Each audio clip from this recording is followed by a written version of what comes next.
And we're live. Hello, everybody. Ned, say hello. Hello. Okay, good. Hi, everybody. This week we're trying something a little different software-wise. So if things don't work quite the way we want them to, and for example, if you can't hear Ned this whole time or something like that, feel free to let us know in the comments. In the meantime, I think we're going to go ahead and get started talking about things, and we've got a lot to talk about, Mm. frankly. So the two, I don't know, the kind of the big topics I think we can break down into what's going to come into Kodi 15, excuse me, Kodi 16 with this Alpha 1 that's coming out and the upcoming Alpha 2. Um, what kind of hardware projects we're playing around with right now. And Ned, I think you've got a bunch of stuff to show. Yes. And then there are just some projects. Basically, I've been traveling for the past few weeks, or past week, and I have stuff to chat about. So I guess to get started, what should we put first? I'd say let's put hardware first. So Ned, why don't you show us all of your crazy gadgets? Okay. I'm pretty sure I mentioned this before. And speaking of gadgets, my chair has completely broken. Where in previous episodes, one side was broken, and now the other side is broken. So I'm a little more even, but I might completely fall over. Um, but in other gadgets, I'm pretty sure I've mentioned this before. Um, this is a Raspberry Pi clone inside the body of a Game Boy Advance SP. And I chose the SP because I like the little clamshell, close it up uh, form factor. It's pretty much finished. Like I said, it's using a Odroid W, which is a Raspberry Pi clone. Um, it's equivalent to a Raspberry Pi 1. It runs the same processor. And I've got this all set up. It's basically mimicking a build I saw someone else do. I meant to look him up too, because his version is pretty cool too.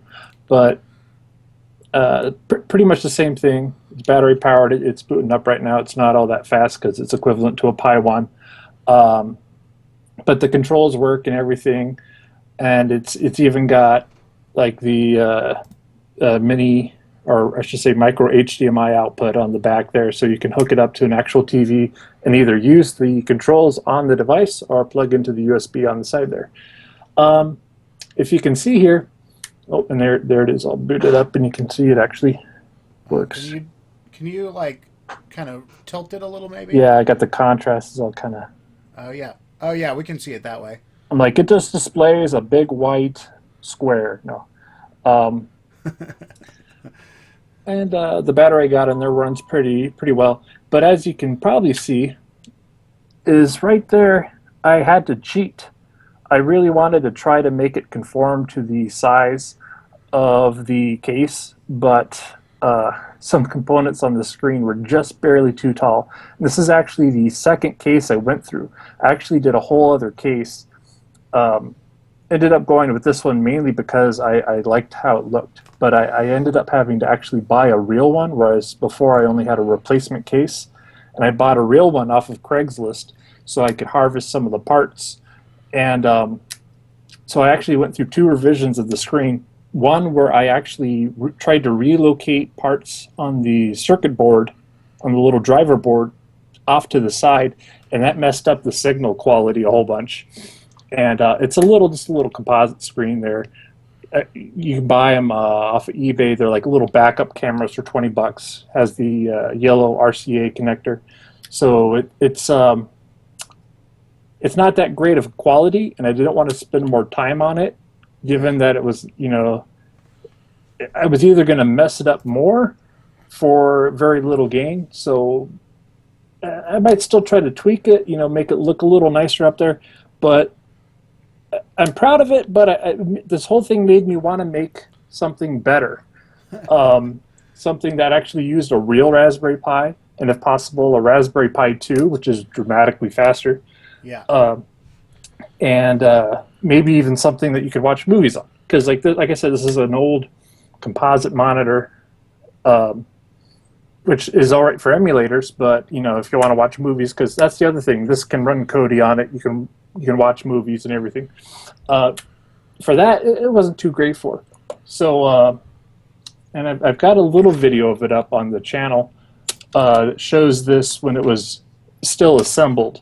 But I've got now the parts of a Nintendo DSi XL, which gives me a lot more space to work with, and it's turning out pretty good already. So I'm barely done with this. I still have to add the speaker, so I'm technically not done, but I've already kind of jumped on to the next one. And I'm assuming, because I don't have an assembled one here, but I'm assuming most people know what a DS looks like. You know, you've got your two halves. Because my build's only going to have one screen, I'm actually taking the bottom half here. I'm going to put two analog joysticks kind of here and here. And right here, I'm going to actually use, this is a chat pad from an Xbox 360. Oh, that's cool. And it's going to go right in there. It's going to be kind of like a little laptop as well. I'm going to try, I don't know how good it'll look, you know, but I mean, what the heck? I'll try it. So I've been shaving plastic down, fitting things in.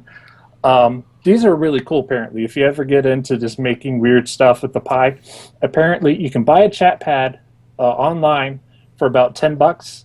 It's a backlit little keyboard, and once you take it apart, there's only 4 wires that connect to the Raspberry Pi's GPIO pins. So you can literally just kind of like take that, glue that onto your case, and there you go. You got a little, just in case you need to do type in something or hook it up with a little portable monitor. It's great for projects. And so yeah, if you ever go on to look at any of the Raspberry Pi stuff, you know, a lot of what I'm saying isn't necessarily new. All the stuff I'm doing is basically going off of what other people have done. So, but no, it's hopefully I'll put my experiences though on little side videos on our channel. One other thing though is I don't think I've uploaded the video yet, but I actually have a video of myself cutting the Pi. And this made me real nervous because this is a brand new Raspberry Pi 2 that I took out. That whole idea freaks me out. And basically, let me compare it to one that's normal right there. We've got the 2 clusters of USB ports and the Ethernet port. I needed it thinner, so I actually ended up just chopping it off because I was like, well, I can still use the bottom 2 ports. And it was actually faster than desoldering it. And they work still too. So I've butchered it, and it actually still boots up and everything. So wait, so that, going back to that keyboard. Oh wait, let me flip over to me. Going back to that keyboard, is that keyboard like officially a Pi keyboard, or what is it like? What's it called? This is a chat pad from an Xbox 360 controller. Oh, okay. Like I've got the other parts of it here, where if you kind of start to recognize the rest of the where it clips into the.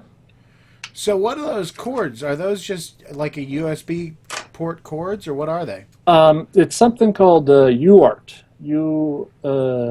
I'm probably pronouncing that wrong. I thought it was going to be USB, but it was actually, it's something where it's got voltage, ground, and a transmit and receive, something on there. And someone wrote driver for it for the Raspberry Pi, so it's. How do you connect it? Do you have like do you plug it onto the GPIO or whatever? Yeah, some of these guys up here. There's I forget what the pins are, but there's a guy who's got some really awesome tutorials about how to do this and how to do some of the other stuff I'm going to do. Like I've also got, this is a little thumb joystick, the little sliders, where instead of tilting, it just slides. Okay. This is from a 3DS, and I've also got one coming from a PSP just to compare them. And he's got a whole write-up about how to wire that in too. I'll definitely mention this guy on one of the other videos or something.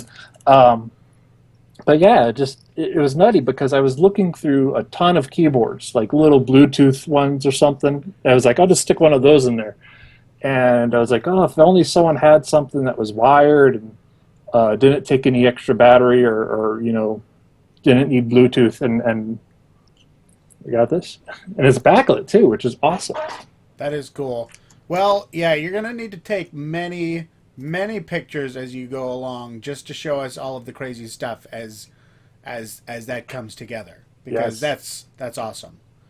I hope it actually comes together and doesn't just like explode or something. Well, take pictures of if it explodes too, because that would also be fun to see. Yeah. People would rather see that. All right, so that's cool. Any other hardware? What was? Didn't you just say you got one other thing? Yeah, I actually got a. Where'd it go? So I've got a problem. I collect input devices, remote controls and stuff. Just like, I mean, I've got a whole basket over here. Um, One thing, and I don't know if I actually mentioned this to you.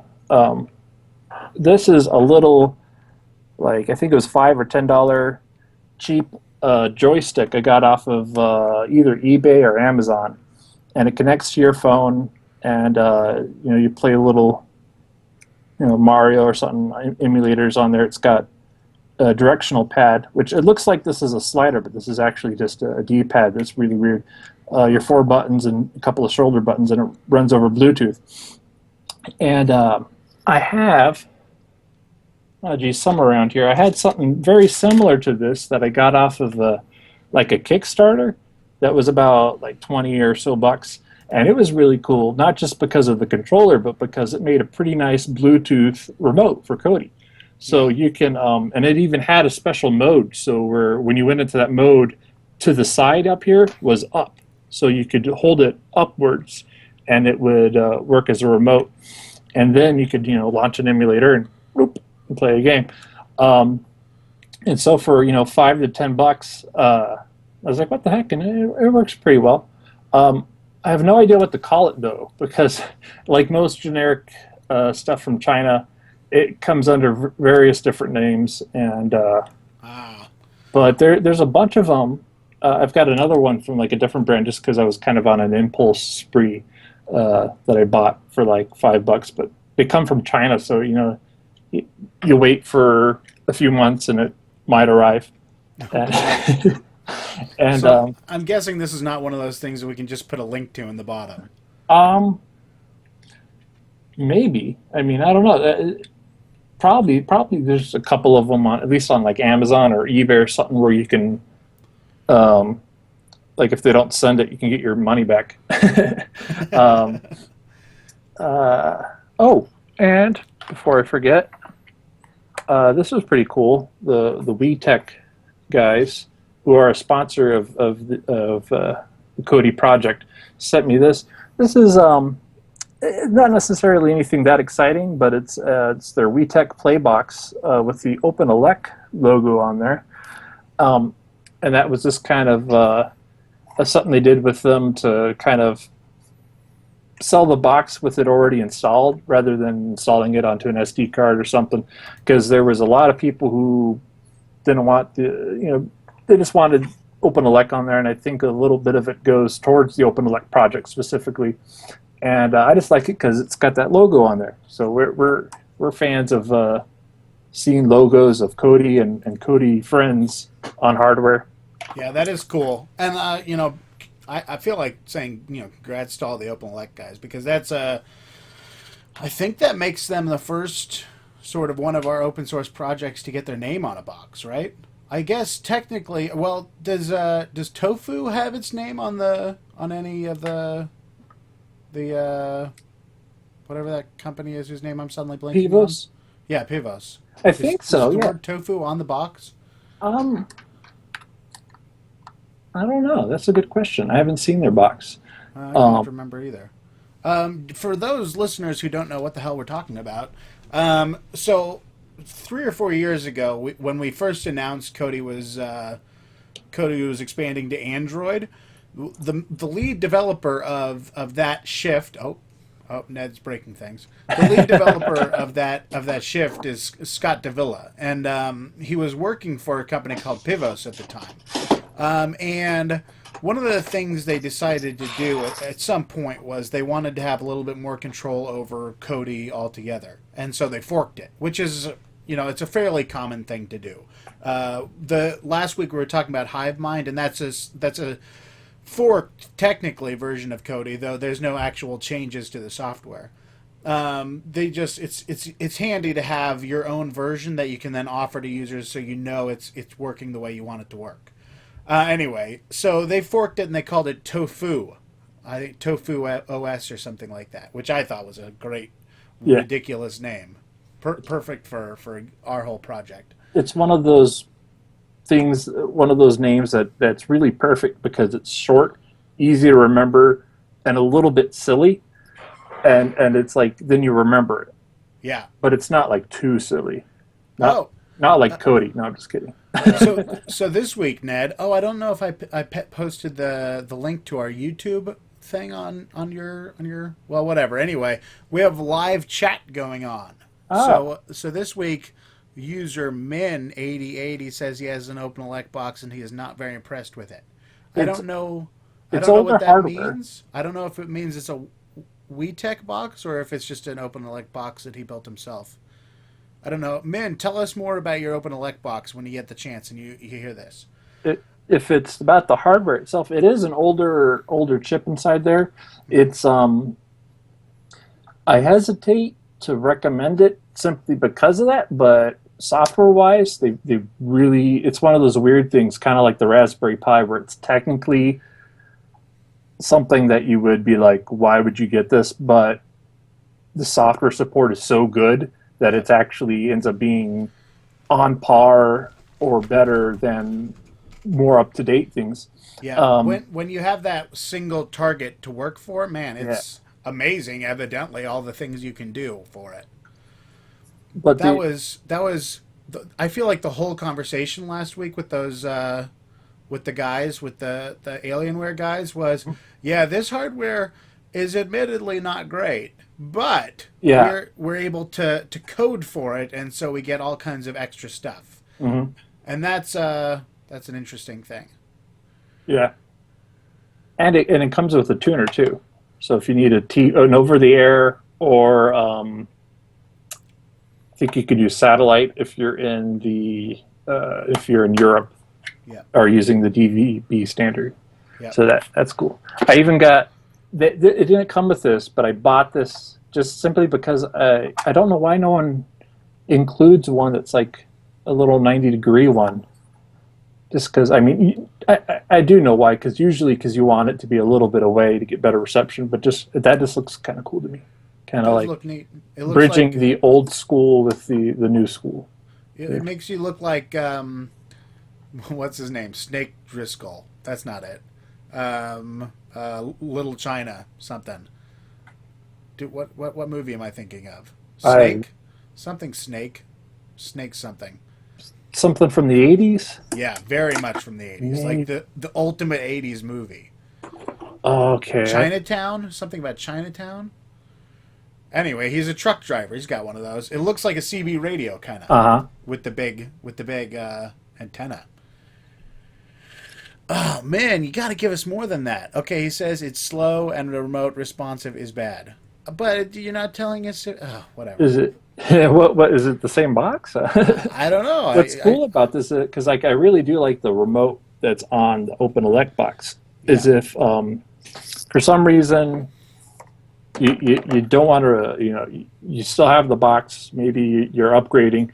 You can actually open up the box and it's got a USB port inside, and there's a dongle for the remote that you can just take out and keep with you because it's. I don't think.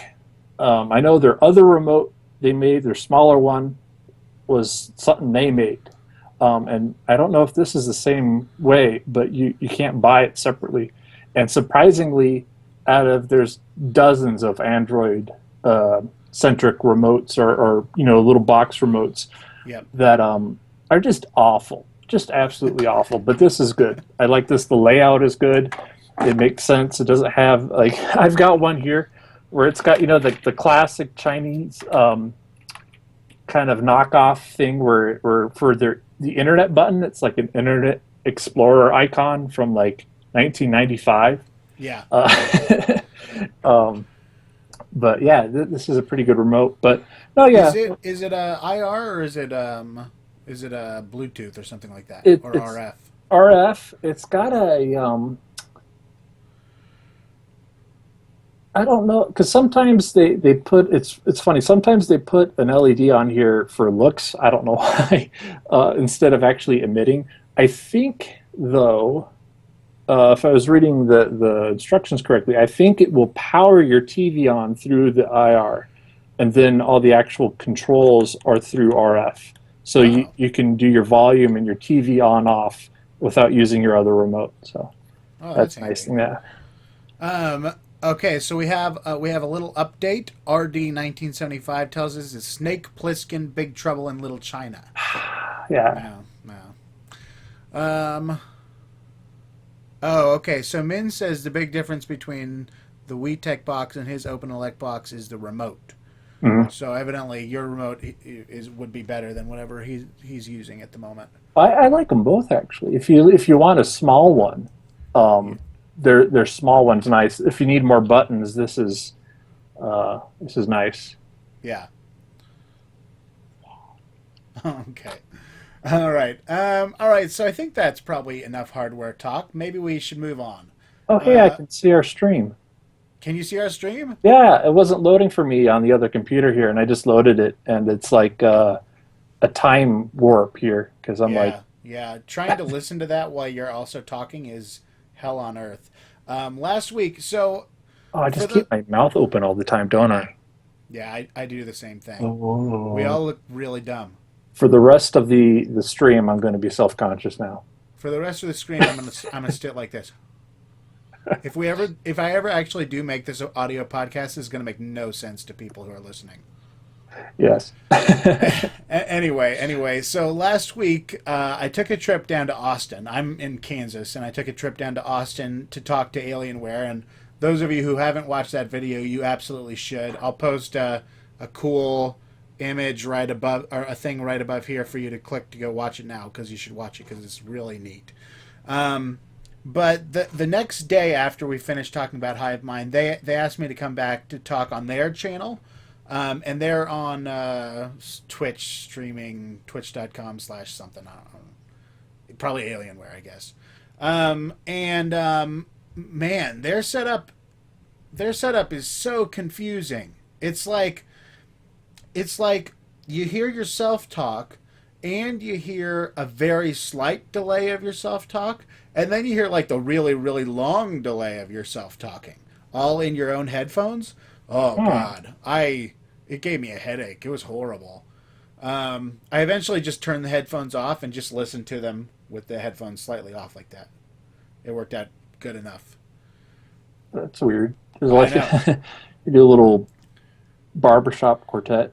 Yeah, all of myself, all Yeah. talking at different times. Oh, you don't want to hear it, man. It's bad. But I think the stream went well, so yeah, good for them and all that. Yeah. Anyway, so this week I think we're going to talk software wise. Let's see if I can flip this over. Software wise, we're going to talk about Alpha 1 features, including DirectX 11, the activity log. Did you have other things you wanted to talk about? Um, I feel like you mentioned something, but I already I forgot what it did was. long press. Long press Oh, is going to be long pretty press. cool. Yeah. So long press, how much is that designed to work on everything, or what platforms is that for? I think it's supposed to be everything. I think I was following the discussion a little bit, but I kind of uh, uh, phased out there for a moment, so I'm not entirely sure. But I think it should work for everyone. I Yeah. thought there was something about like Android, how it no, not Android. What was it? Well, Android's the obvious place for it. Android's yeah, the Android's the one where actually it's been tested Yeah, first. and the reason I know this part of the story. I don't know anything about how we're extending it beyond that because I didn't pay attention. But the original problem was a lot of the Android TV boxes out there, the Nexus player, the NVIDIA Shield Android TV, all those, they don't have a context menu button. So there's no way to get into context menu. There, you can't do all the content settings stuff that you need to do. And so the solution that Koying came up with was to do a long press on the OK button, which, if you hold it down long enough, it's basically just a copy of how we do touch input on tablets. You hold it down and context menu opens. So that was the extent of my knowledge about it, but evidently there's more now. And I don't know what more there is, but evidently there's more. I don't know. I know there was a bunch of discussion about possibly doing some stuff with the retro player stuff, because I guess they wanted per button delays that you could set, because there's a delay. I don't know if it's variable right now, but it's like a fourth of a second before it considers something long or short press. And I guess I'm not really sure, because I know there's, with or without anything at this stage, retro player still has its own whole input stuff also going in. Yeah. So I don't know. I just remember it was being discussed by really smart people using words that I was like, oh, okay, I pressed the button. That's so for those of you listening or watching at home, here's a dirty little secret. Here, the way our development cycle works is at the beginning of the month we open it up for PRs, push pull requests, where people come up with some feature or some fix, and it gets pulled into the main project. And that goes on for 20 days. Then there's 10 days of fixing for any bugs that have cropped up, if you're not fixing during the feature time. And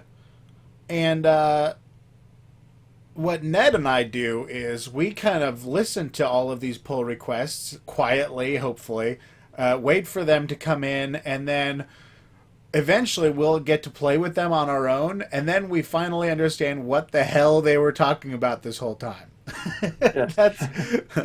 That's every once in a while, and this is the worst. This actually just happened to me yesterday. Every once in a while we'll get the idea that we know what they're talking about, and then we'll try to interrupt and say, oh, I think this part of the idea is good, or this part. And then it'll turn out that we didn't get it at all, and they don't understand what we're talking about. That's I mentioned it last week, the Xbox 360 bug. If you press up on the Xbox 360, right joystick or down, the volume goes down either way. It doesn't matter, which is a bug that we introduced back, I don't know when. The guy who we think introduced the bug, we're not really sure. We pointed it out to him yesterday, and he looked at it, and he thinks he has a fix. And I was like, I tried to put in my 2 cents about his fix, because it sounded like pretty cool what he was saying. And he was like, no, that's not at all what I was talking about. What are you talking about? Where did you get that? So then I didn't know what to say. Eventually, Garrett, or Garbear, who works on input for RetroPlayer, he came in and explained to both of us what we were each talking about. And it sounds like the fix is going to do the job. So yay that. But man, that was, God, going into GitHub is always a terrifying experience. You're like, please don't hurt me. I don't know what's going on. I forgot what we were... Oh, so features for Kodi 16. So I'm going to go through a couple of them. The first one, and Ned, I don't think you can see this, so I apologize. I'll just kind of talk through it. And then you can think about what's going on. The first one is, if you go to, on the home screen, System, and then System again, and then Logging, what this used to be for was all the debug logging that we would request people post when they were asking questions in the forum, if they had a bug. What's changed now is there's something called Event Log, which I'm going to open that. And that shows all of the things that Kodi has done recently. And right now it's very alpha. just because some of the features it does are not really that necessary. But for example, it shows me that at 8:13 today at 5:10 p.m. Oh wait, let me do it. Yeah, 8:13 5:10 p.m. HD Home Run, the add-on got updated, and TV Tunes got updated, and then there's a whole bunch of stuff that I don't care about. It's been marked broken in the repository. I think we're going to get rid of a lot of that. It's just stuff that nobody cares about. Hence the alpha thing. Yeah, and it's all from... Oh, and so at the very beginning, once you get all past that, it says Kodi successfully started. When I close it, it'll record that Kodi successfully stopped, too. Pretty useful. As time goes on, it'll become even more useful, but this is kind of the first step. Yeah. And all those times that like you see something pop up there that you're like, oh, what did that say? You can now go back and see it, and it's both good for both like system errors and just like normal notifications that you want to see, like Facebook updates or something, and you have like a Facebook. Do we have a Facebook add-on? Maybe, I don't know. We do have a Facebook. Same concept though. You know, just like your Android notifications or your iOS notifications. Yep. You can do that as well. And there are a lot of really neat notifications out there that hopefully will start being pulled into the system. The coolest one I've heard about is that push bullet, which we talked about it at some point, where it'll notify you about like who called recently and stuff like that. It might even pause the screen. Assuming everything gets updated, even if it even needs to, it might not need to. You'll eventually be able to go back to that event log and actually see all of those notifications as well, which would be pretty nice. The other cool thing that's happened is I'm using Kodi for Windows right now because that's helpful for our streaming that we're doing. And let's see if I have it listed anywhere. I probably do, but I don't know if this is necessarily showing us anything actually important. Kodi for Windows with Alpha 1, or this past month, has been updated to DirectX 11, which means a lot of neat things. Most importantly, it means that now we aren't going to break all the time on Windows, hopefully. It also means that a lot of the stuff that we've been doing in a very hacky manner we're done doing it that way.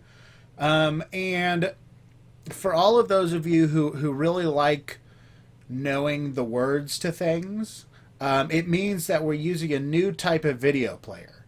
We still call it DXVA because everyone's used to that, and it's kind of the common nomenclature. But it's actually rendering on a 3D surface called something, something, something, something. Something really impressive. It's like D3D... I forget. Man, Affichin's going to be unhappy with me for screwing that up. But it's very neat how it all works. And that should just see more improvement as time goes on. It's also going to allow for a lot of nifty things, hopefully. We haven't really tested this, but in theory now, Kodi can inform in your graphics card that we are showing a 3D movie. And the graphics card will then inform the television that we're showing a 3D movie, and the TV will then flip over to 3D mode. I've never tested this, so if it doesn't work, I apologize. But in theory, that's now a possibility. Very nice. I know. Before, people had to pull out the remote too at the same time and go, "Okay, now I'm watching it." Or something like that. Yeah, it's like we cut out like 3 extra steps, maybe, if it works. Up until this point, the only hardware that could do this, that could inform the TV that 3D was happening, was the Raspberry Pi. And I think for some reason, Fire TV, like Koying had like I don't know if it was in the main version or just his experimental fork, SPMC, but he had it working on there too, which I never got the full story on. Which I didn't it was like just that one for some reason, not like all Android, but it was like just the Fire TV or something weird like that. Was it just the Fire TV and not the stick? I think so. It was something weird. It's really interesting. Yeah. I know there's a lot of weird firmware stuff in Android. Yeah. right now we're dealing with a problem. Oh, and I hope we followed up on it. The NVIDIA Shield Android TV, for whatever weird reason, sometimes it sees half side by side 3D videos. It knows that they're 3D, but instead of displaying them as 3D, it just cuts off half and shows you one half of it as a 2D movie. And that happens both in the NVIDIA default player that ships with it and in Kodi, which is so irritating. Okay, now I'm going to show another thing, which I think is actually in 15, but it keeps popping up, so I may as well show it. We have a new cool screensaver called ShaderToy screensavers. Ned, you remember ShaderToy, right? Definitely. They show all kinds of cool 3D effects on your Kodi device, and I think they work everywhere. They certainly work in Windows since it's popping up all the time. It works in Linux too, I think. I don't know about anywhere else. I haven't tried it. But you can do all kinds of crazy things. There's and there are tons of animations, and I think we've limited them actually. There are even more that we could do, but we just haven't pulled them in. Yeah. So here's an Interstellar one, for example. Like ShaderToy is I'm not exactly sure what you call it. It's like a thing you can do. Even just using like some of the web standards, like you can make, like this was like a web page that Tobias was showing us, and like he just like people can make different trippy things that went with the music, and he all bunch of people were doing this. You know, you could tweak the animation, and then you basically can cut and paste that into Kodi and make a new ones. Yep, and it's. I think it has to be at compile time that you have to add them. I don't think you can add them after that time. Yeah, but it's if not still a lot easier than in the past how to make new screensaver add-ons, which basically never happened. Yeah, there were like 4, and the one everyone always used was just dim. Yeah, which dim is nice, but it's not always nice. So now I have it on disco floor or something, and it looks dance floor, and it looks fantastic. I could just keep this up on the stream the whole time. It looks great. But I guess we probably should keep talking about other things. Maybe. There's actually not much, at least on my plate, left to talk about. We've talked about your hardware. We've talked about DX11, the activity log, the shader since it keeps popping up. I don't know. Is there... and long press we've talked about. I think that's it feature-wise. I was going to mention, because people keep asking on the forum, they're like, why are you doing DX11 and not DX12? Oh. And because someone's going to ask this, so I want to, from what I understand, we could do that, but there's nothing in DX12 that we would benefit from for like what we do in the GUI and for video and all that. Yeah. Like it'll work completely fine in DX12, and targeting DX11 will increase the amount of devices we're compatible and stuff with. But Kodi's not a game. You know, if Kodi was an actual like video game and we were like rendering the GUI in 3D and we had amazing particle effects, then we would definitely see an improvement with 12. But since it doesn't really matter, our developers went with greater compatibility. Yeah. So DX12, one of the big things about it is it's Windows 10 only, right? I don't know. Maybe. I know we lose one of the big ones from before. Maybe we just lose Windows 7 or something. But it's definitely one of the largest install bases that we have. And so updating to the extent where we lose basically an entire install base would be bad. So maybe if Windows 10 really takes off and just everyone migrates to it, we may eventually switch to DX12. But at this point, there's just no reason to. Is basically the reason. Yeah. Yeah, it looks like it's Windows 10 exclusive. Wow, yeah. Because people, there's still occasionally a person that goes, you drop support for XP, right? Yeah. Yeah, that's right. Good Lord. XP is so old. One of the people in live chat just asked, "Is that search bar new in 16? I use a different skin in 15. If that's in 15 now." No, that's not new at all. That search bar on the home screen has been there since forever. I think. I don't know. I don't know when it got added. It's been there a long time. It might have been originally with Confluence. Like, it might have been one of the first things. It's I never use it, but that's just because I already know what my entire library consists of, and all it does is search the library. There's there may be more use for it in the future. We're kind of, I don't know. I'm not going to get into that. That's so far away that it's not worth talking about at the moment. Okay, so yeah. So anyway, that's why we went with DX11. Do you have anything else you want to talk about? Probably. And now I'm coming up blank. Okay. I'll talk about one other thing. The other reason I went down to Austin was because I wanted to go to RTX, which, if any of you are Rooster Teeth fans, you know what that is already. If you're not, it's just a convention for Rooster Teeth people, and generally nerds and video game and TV show lovers, or actually more online video lovers, not necessarily TV show. So I went to RTX, and one of the coolest things that happened there was I talked to the lead developer, or the lead technologist. I don't remember what his title is. He's basically in charge of tech at Rooster Teeth.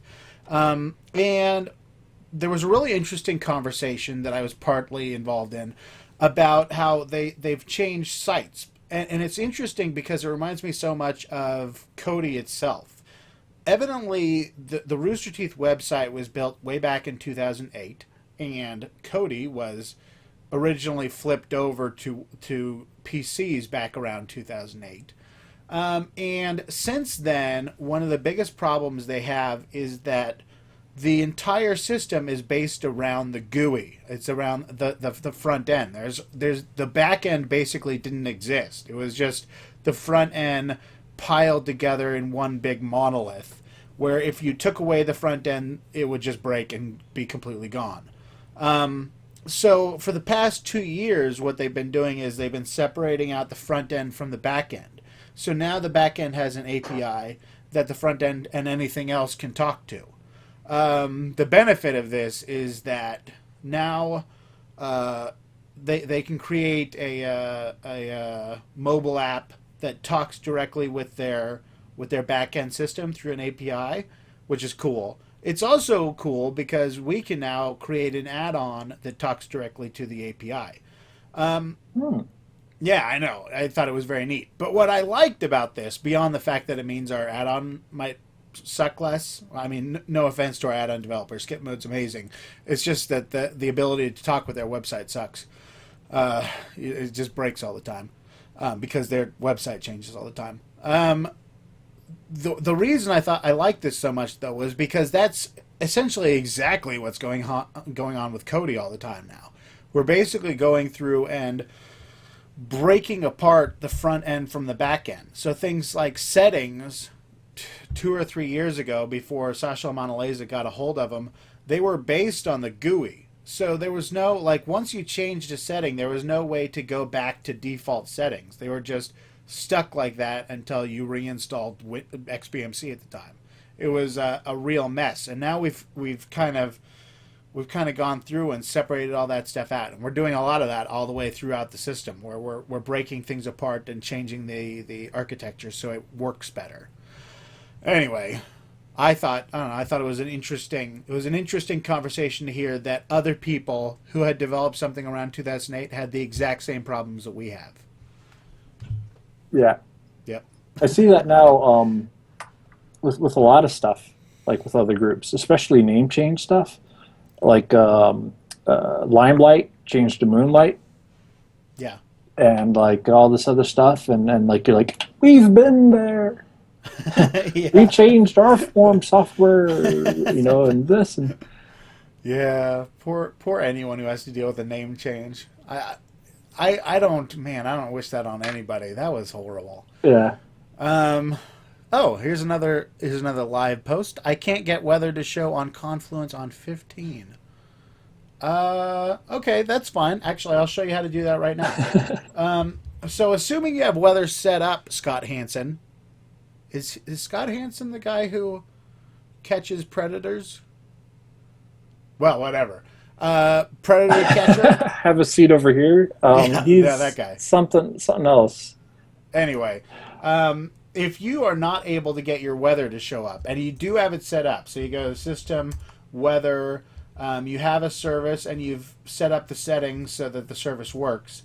What you need to then do is go to Appearance, Skin, assuming you're using Confluence, Settings, and then, let me see, Home Window Options, and Show Weather Information. And that's it. You turn that on, and it will show up in the top right, just right there, just like that.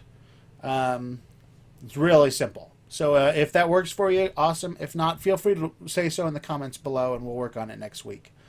I think, though, with that said, I think we're running out of stuff to talk about. So maybe we'll save. Oh, Chris Hansen. Scott Hansen tells us it's Chris Hansen who catches predators. Thank you, Scott. Anyway, so I guess we're just about done this week. Got any last remarks, Ned? I don't know. I'll probably think of a whole bunch of stuff that I wanted to nerd out about as soon as we get done. Of course, but for the sake of this live stream, we're still under 40 minutes, and I don't know. At least I'm trying to keep it shorter than the hour and 20 minutes we did one time. So we may as well cut it. We'll write down our thoughts and bring them up next time. So, well, I think that's it. Yeah. Thanks for chatting, Ned. Thanks for paying attention, all of you lovely people who commented in the live chat. Xeron says on the notification center it would be cool if it was like OS X and readily accessible via the home screen rather than through settings. Yeah. It'll plan? be something that skinners can access just about any way they can probably imagine. I think it's an actual window that they can call up. So yeah, you might even be able to get real fancy and do a gesture if you have a touch screen. But yeah, it should be a skinnable window that can be brought up in different places. So there you go. So that should be. We're really pretty pumped about that. I know Sasha Monaleza's got all kinds of plans for it with his UPnP sharing stuff too. So keep your eye out for all that stuff. Anyway, this is Nate. That's Ned over there. Wait, over there. And thanks for watching, everybody. See you next week. Goodbye.